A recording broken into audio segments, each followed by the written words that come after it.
Like and subscribe if you hate Karens and comment down below what country you are watching from. The hum of the electric engine was almost musical, a futuristic symphony that resonated with the years of hard work and late nights I'd poured into my career. A brand new, gleaming white Tesla Model 3. I still couldn't quite believe it.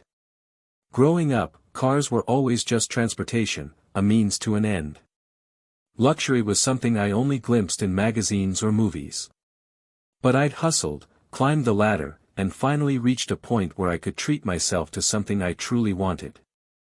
The Tesla wasn't just a car to me, it was a symbol of my dedication, my perseverance, and my success. I'd spent hours researching, comparing models, and agonizing over the color. White felt clean, modern, and sophisticated, a perfect reflection of the kind of man I was striving to be. It felt like a statement.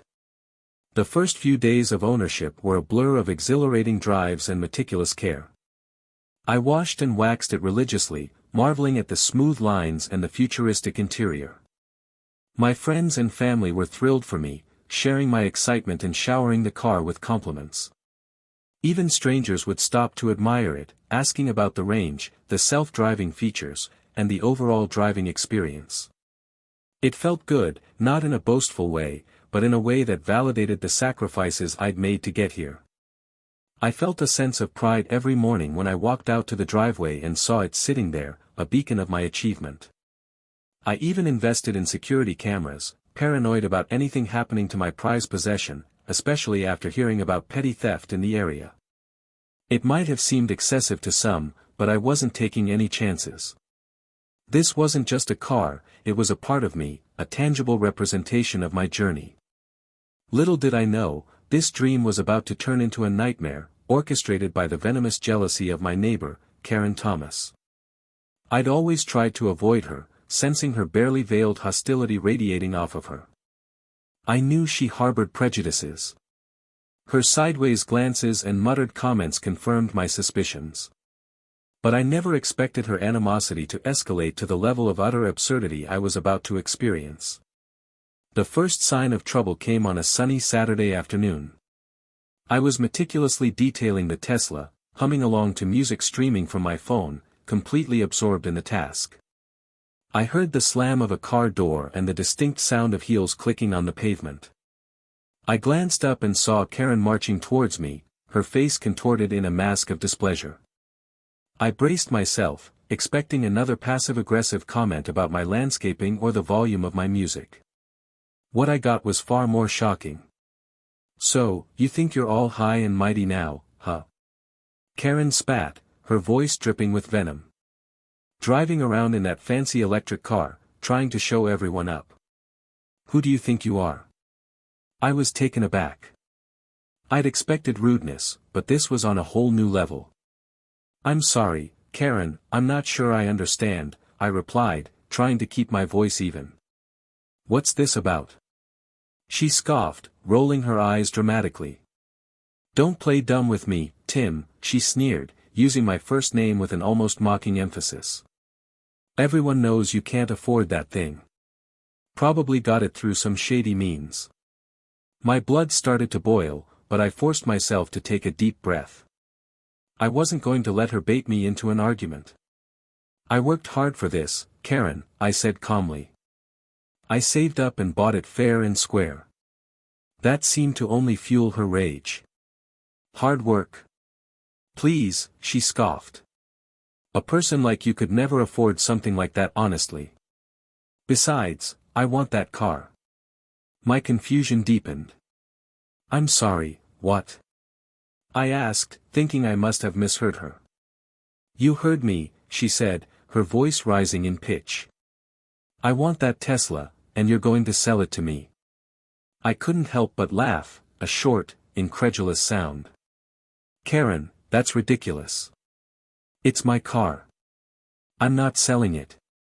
Her eyes narrowed, and her lips curled into a sneer. "Oh, you'll sell it all right," she hissed. "I'm prepared to offer you a fair price." I waited, half expecting her to say something reasonable, even if it was still completely out of line. But then she spoke the words that truly stunned me. "I'll give you $1. Take it or else. I stared at her, dumbfounded. Was this some kind of bizarre joke? Was she trying to provoke me? Or was she genuinely delusional? $1. I repeated, my voice laced with disbelief. Karen, that's insulting. This car is worth tens of thousands of dollars. Her face hardened. I don't care what it's worth, she snapped. You don't deserve it. I want it, and I'm going to get it. Sell me the car for $1, or you'll regret it. I shook my head in disbelief. Karen, I'm not selling you my car, especially not for $1. This conversation is over. I turned to walk away, hoping to end this absurd encounter. But she wasn't done. Fine, she yelled after me, you asked for it. Don't say I didn't warn you. I ignored her and went inside, locking the door behind me. I couldn't shake the feeling that this was far from over. I felt a sense of unease settle over me. I checked the security cameras, ensuring they were recording, and tried to convince myself that she was just a crazy old woman whose bark was worse than her bite. But deep down, I knew that Karen was capable of anything. I tried to put the incident behind me, but Karen's threat lingered in the back of my mind. I kept glancing out the window, half expecting to see her lurking in the bushes or vandalizing my car. I couldn't focus on anything, my anxiety growing with each passing minute. An hour later, I heard the unmistakable wail of sirens approaching.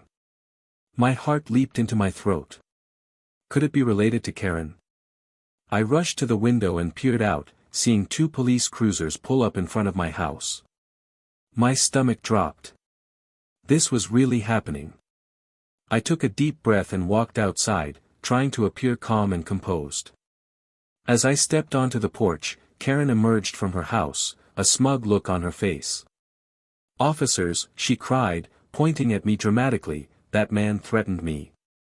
He's dangerous. The officers approached me cautiously, their hands resting on their holsters. Sir, one of them said, we received a call about a disturbance. Is everything all right here?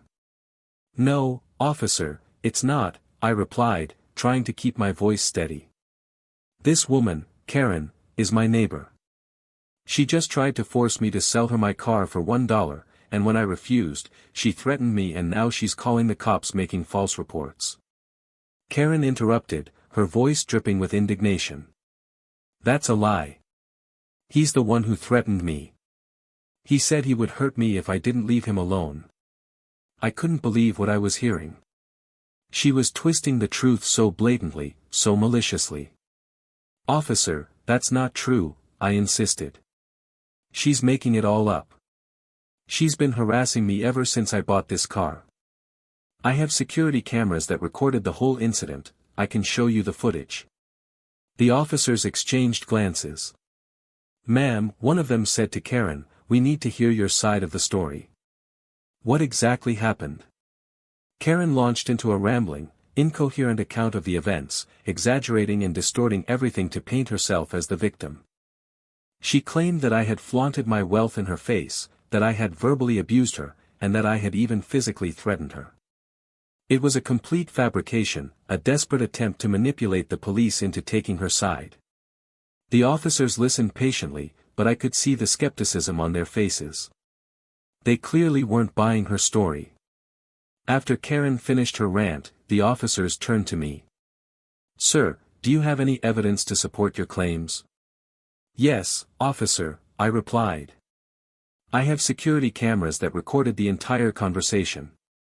You can see for yourselves that she's lying. I led them inside and showed them the footage. As the security footage played on my living room TV, the look on the officers' faces shifted from skepticism to disbelief. They watched in stunned silence as Karen demanded I sell her my Tesla for $1, as she hurled insults and threats at me, and as she ultimately stormed off, vowing revenge. When the video ended, the officers turned to Karen, their expressions grim. Ma'am, one of them said, this footage clearly contradicts your statement. It appears you were the one who initiated the confrontation and made the threats. Karen's face flushed crimson. She stammered and sputtered, trying to deny the evidence, but it was no use. The truth was undeniable. But he's... She started, grasping for some kind of justification. "Silence," one of the officers barked, his voice firm. "You're wasting our time with these false accusations." The officers turned their attention back to me. "Sir, we apologize for the inconvenience," one of them said. "It's clear that you were the victim in this situation. We're going to have a talk with Ms. Thomas, and we'll make sure she doesn't bother you again." A wave of relief washed over me. Finally, someone was taking me seriously. Finally, Karen's lies were being exposed. As the officers escorted Karen back to her house, I overheard them speaking to her in stern voices. They warned her about the consequences of making false police reports and threatened her with arrest if she continued to harass me. I felt a sense of vindication, but also a lingering unease. I knew that Karen wouldn't give up easily. Her pride had been wounded, and she would likely seek revenge. I decided to take extra precautions, reinforcing my security system and installing additional cameras around my property. I also contacted a lawyer, just in case things escalated further. I wanted to be prepared for anything. The officers left, and I thought that this was the end. That was until I heard loud screaming and commotion coming from my front lawn. I rushed outside, not knowing what to expect, and was horrified by what I saw. Karen was in front of my Tesla, screaming obscenities. Before I could react, she pulled out a set of keys and began scratching deep gouges into the paint. "This is what you get," she screamed, her face contorted with rage. "This is what you get for embarrassing me."